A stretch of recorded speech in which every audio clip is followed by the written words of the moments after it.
Hello everybody, my name is Mansa. This video was supposed to come out like 3 weeks ago. Unfortunately, with my undecisive mind, I just want to say that I'm really bad with posting things because I'm a perfectionist. I want everything to be perfect, and if it's not perfect, I have a problem with it. Disclaimer, everything in this video may not pertain to the character anymore as I'm trying to rewrite him. I want to rewrite a lot of my characters because they all tell the same or similar problems. They all have the same narrative, and I want to be more cohesive with my OCs. I want to give them better story, the stories they deserve.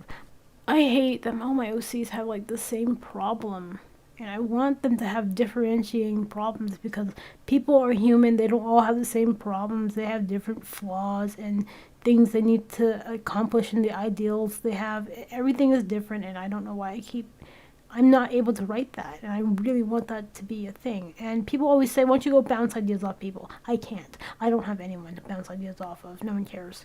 I used to roleplay with a group of friends when I was younger. I don't roleplay with them anymore. They're not my friends anymore, and it's so hard. I've been solo writing on my OC since 2017, and they're all the same, and I'm trying to change the formula, and I'm trying to write things the way I want to, and I want to give them good characters. I want them to be relatable, and I want them to have like good story narratives. I want them to be good OCs, and I have OCs that are not even, they don't even have stories, and I'm so afraid to give them stories because I feel like they're going to end up the same way as all the other OCs, and I'm just sitting here rewriting my stories. Every time I rewrite my stories, I'm just not happy with it.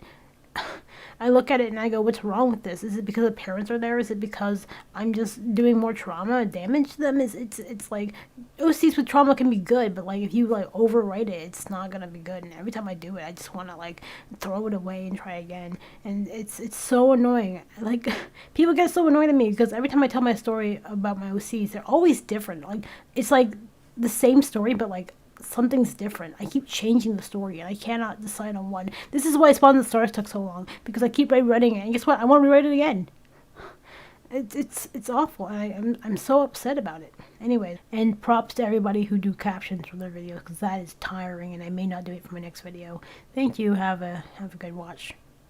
Hello everybody, my name is Mansa and welcome back to another Speed Paint commentary video. Today I will be talking about another one of my OCs. His name is Soren. Soren's origin story.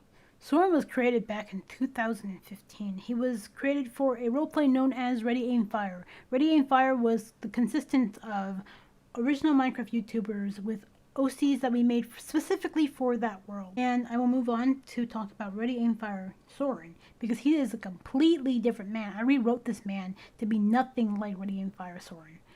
Ready Aim Fire Soren was a very harsh and cold man. Okay? He was kind of the villain, but not really. He was a background character.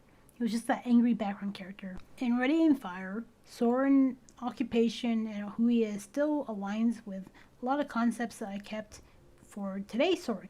He didn't care about anyone. He only cared about his money, his business, and his property. And he had an apprentice named Kuzco, which is my friend's OC. We both agreed kind of mutually. We didn't really talk about it, but I'm pretty sure we both rewrote their stories and wrote both OCs out of each other's stories, so that's not canon anymore. But when he did train Kuzco, he was really mean to him. I don't know why that is. I guess shock value. I don't know.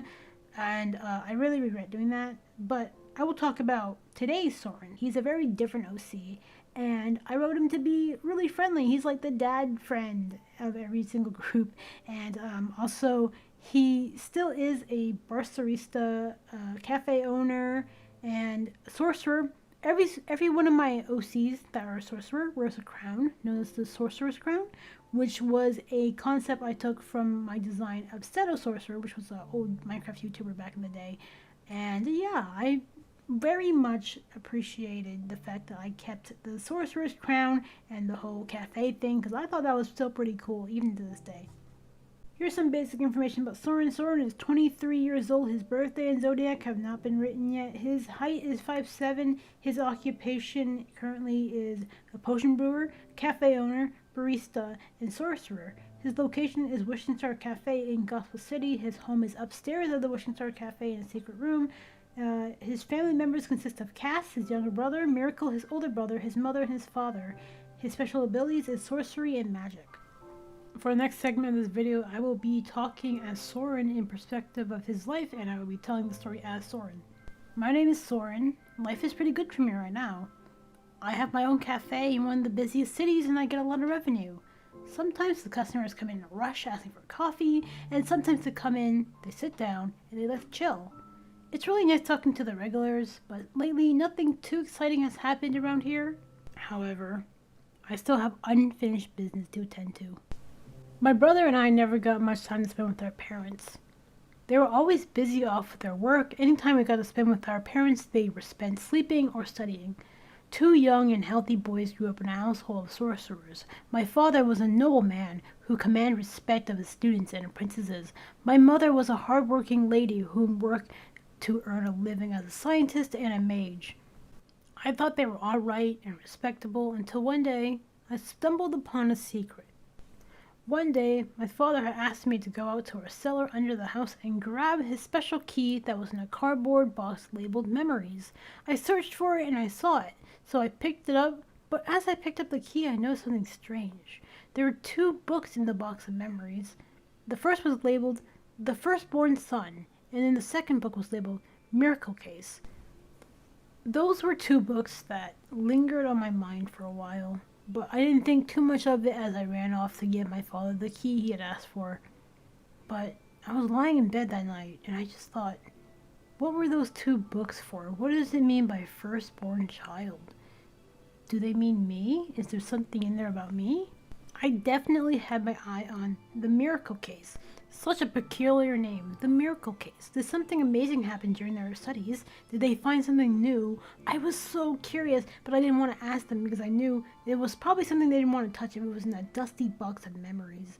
But I was so curious. So I made a plan. When my parents were gone, I would look through it. I wanted to tell Cass, my younger brother, about this.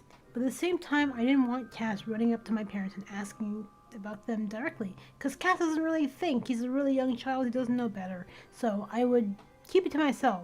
My parents always told us when they would be out late, so one night I secretly snuck into my father's cellar and looked inside the memory box. There was a photo album labeled The Firstborn Son.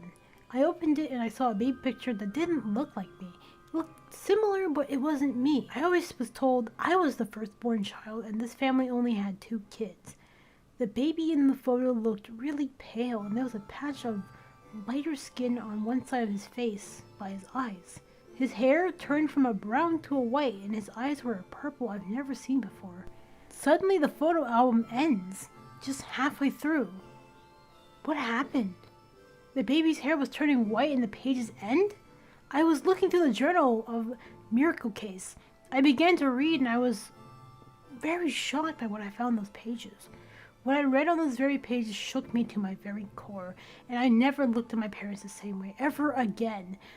As I was about to read the last pages, I heard my parents pull up. I quickly put things back where they belonged, shut and locked the door, teleporting back to my room as quick as I could. I lied down in my bed. I wanted to know what the final pages said. I was horrified. What? Was this really true?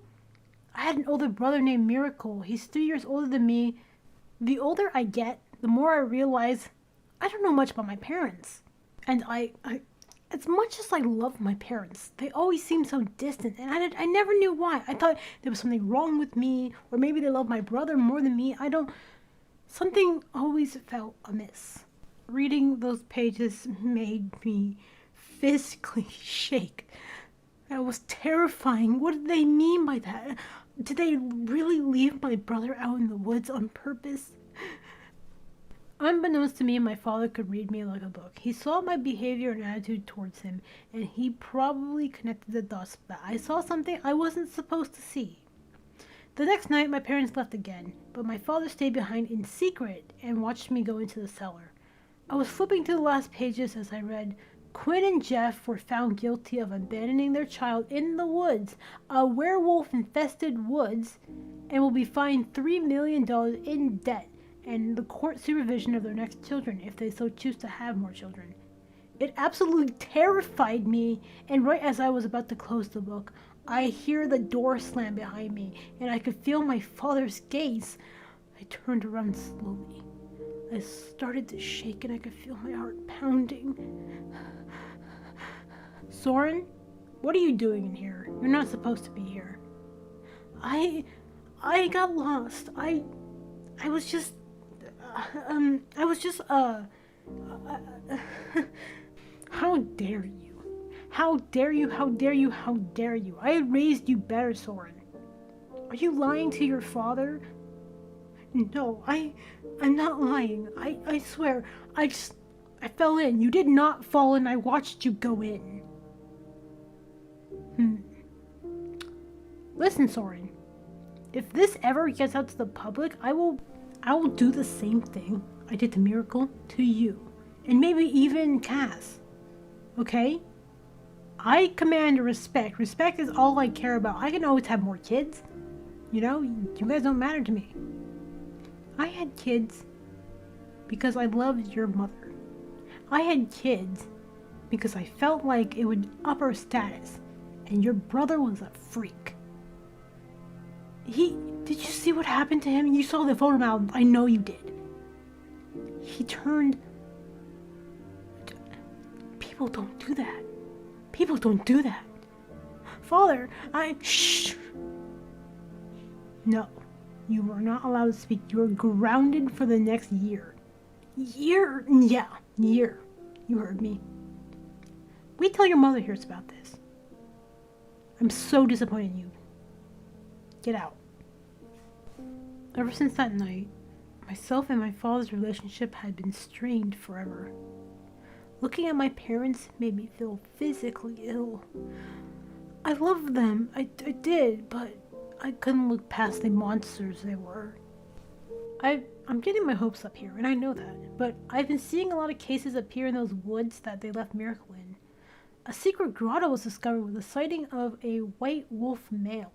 Werewolves on the loose and too dangerous to explore, a lot of the headlines say, but it had me working up a theory. I feel like my older brother is a werewolf. There is no possible way he survived the outskirts of a werewolf-infested forest when he was like a baby. Ever since I read the case about my brother, I did a lot of research on werewolves, and over the years I've learned that werewolves are able to retain their futures even when the moon isn't full or out. However, werewolves are very unstable creatures and can lose their sense of self and mind when a living human approaches. Furthermore, when a werewolf kills a human and they come back to life, they are a werewolf, and it just builds the pack up, and that piqued my interest. And that they mentioned that a white wolf, but pink tips is not something I was expecting. But they said that wolf was harmless. I also saw something about a flower shop in the grotto, which has me curious. What in the world is a flower shop doing out there? I would feel bad if I had asked someone like Adrian to go out and search for my brother, but there is a possibility that he could do it. I know he's fully capable of finding him. He's very good at self-defense, and he can take... I had that kid. Oh my goodness. Adrian's a wild man. I don't know what I'm thinking. What is a flower shop doing out there? Maybe that's Miracle. Maybe it's like a hoax. Even if I didn't meet him, I just want to know if my brother is safe. That's all I care about right now.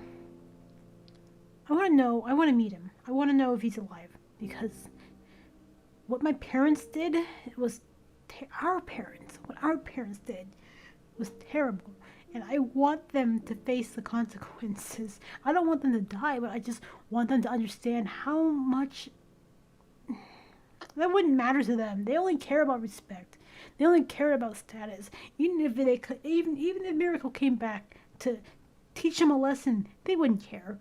They wouldn't care. They'd probably call him a freak again. He's not a freak. I know he's not. I didn't write this up, or I never mentioned it, but Soren is so much like a dad friend to all his friends, like Adrian and Zero and everyone. He's just the dad friend. He'll take care of you. He'll basically adopt you without saying I adopted you. So yeah. Anyways, guys, thank you guys so much for listening. That is story of Soren. That's the end. I did some improv because I wanted to make it a little more interesting. Some of the dialogue wasn't in the original script, and I hope you guys enjoyed that. Thank you so much for listening. Goodbye.